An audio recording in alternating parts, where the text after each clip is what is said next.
अच्छा, ये ना मैंने एक ऐसे जो है वो किसी स्टूडेंट का लिखा हुआ ना आप लोगों के साथ डिस्कस करने लगी हूँ। ये किसी एक प्लेटफॉर्म के ऊपर ना ये ऐसे जो है उसको 47 नंबर दिए गए हैं। अच्छा, मुझे ये 47 नंबर से जो है ना बड़ा इशू हुआ है, क्योंकि ये उस स्टूडेंट के हैं जिसने पीएमएस में जो है ना वो 11 सब्जेक्ट जो है वो पास किए हैं, सिर्फ इंग्लिश ऐसे फेल हुआ है। अच्छा, ये किसी और टीचर का चेक किया हुआ ऐसे है। मुझे मेरे लिए तमाम टीचर्स जो है उनकी बहुत ज़्यादा रिस्पेक्ट है, ठीक है, लेकिन मैं ये किसी भी टीचर को पॉइंट आउट नहीं करने लगी। मैं जस्ट आप लोगों को ये बताने लगी हूँ कि अगर मैं इस ऐसे को चेक करती तो, क्योंकि देखो जो एग्जामिनेशन हॉल में एक गलती हो जाती है ना, वो बहुत बड़ी गलती होती है, जिसकी वजह से बच्चों के बहुत से साल जो है ना वो वेस्ट हो जाते हैं। तो अगर मैं ये जब बच्ची मुझसे इवैल्यूएशन अगर ये लेती तो मैं ये वाला ऐसे कभी भी 47 नंबर देकर जो है ना वो पास ना करती, ठीक है। मैं बल्कि इसको 27 नंबर भी ना देती। क्यों ना देती वो मैं आप लोगों को बताने लगी हूँ। मैं दोबारा आप लोगों से कहता हूँ कि हर टीचर का जो मेथड होता है ना वो डिफरेंट होता है। मेरा मेथड जो है वो डिफरेंट है, तो ये जिन टीचर ने चेक किया है उनका मेथड डिफरेंट है, ठीक है। लेकिन मैं आप लोगों को अपने तरीके से टॉपिक जो है वो थोड़ा समझाने की कोशिश करूंगी, और खास तौर पर वो बच्चे जिन जो इतने इतने नंबर लेके सिर्फ इंग्लिश ऐसे में फेल हुए हैं उनके लिए थोड़ी जो है ना वो हेल्प हो जाएगी।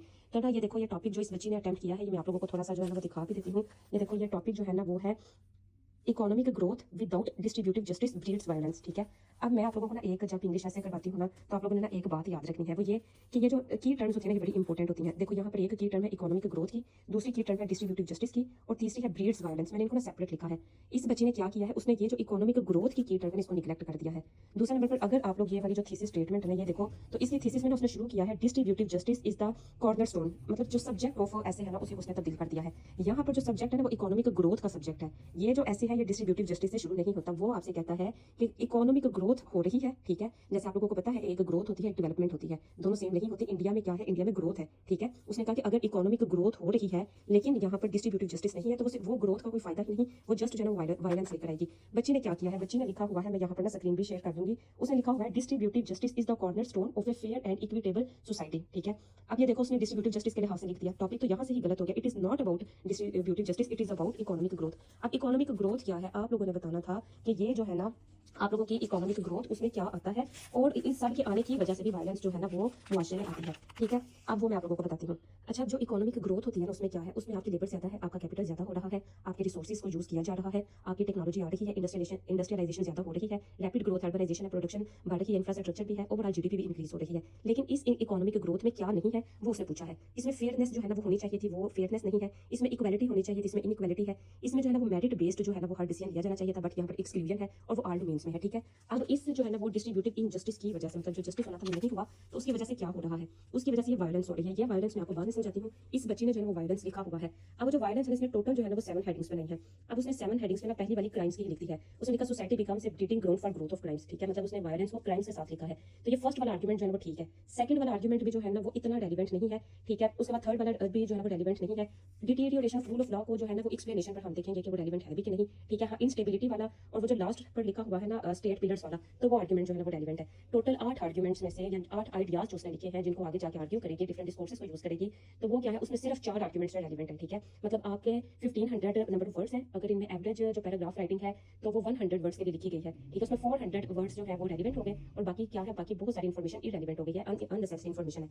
देखो, वायलेंस क्या होती है, वायलेंस की भी ना टाइप्स होती हैं। जैसे एक साइकोलॉजिकल होती है, सोसाइटल होती है। जैसे आप लोग अभी आज ही मैंने एक रिपोर्ट देखी है कि बिजली के बिल आने की वजह से, ज्यादा आने की वजह से एक बच्चे ने जो एसिड को पी लिया है और उसकी जो है ना वो जान की बाजी हार गया है। ये वायलेंस है, ठीक है। ये अपनी जात के ऊपर जो है ना वो एक सोसाइटी के प्रेशर की वजह से और एक अपने साइकोलॉजिकल डिसऑर्डर की वजह से वायलेंस है। तो आप लोग इस किस्म के केसेस देखते हैं ना, जब आप लोग बहुत से ऐसे स्टूडेंट्स को देखते हैं जो इस किस्म की एक्टिविटीज में चले जाते हैं, जब उनको इक्वल अपॉर्चुनिटी नहीं मिल पाती, जब उनको मेरिट नजर नहीं आता। आप पिछले वाले वो जो मैंने आपको फेयरनेस वाले पॉइंट्स करवाए थे उन्हीं के ऊपर एक वायलेंस लगा देते तो आपका टॉपिक कवर हो जाना था।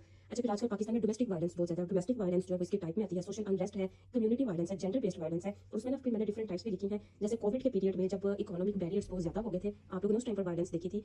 आप लोगों ने जो है वो डिफरेंट श्रीलंका में वायलेंस देखी है। तो आप लोग क्या कर सकते थे, इन वायलेंस को मेंशन करके अपने ये जो आपने 8 पॉइंट्स बनाए हैं, 7 पॉइंट्स हैं, तो ये आप मेंशन कर सकते थे, ठीक है। अच्छा, इसके बाद एक बहुत बड़ा और भी इशू आता है, वो भी मैं आप लोगों के साथ जो है ना वो शेयर करती हूँ। वो आता है कि जब आप लोग रिकमेंडेशन देते हैं, जैसे इस बच्चे ने ना रिकमेंडेशन दी हुई है।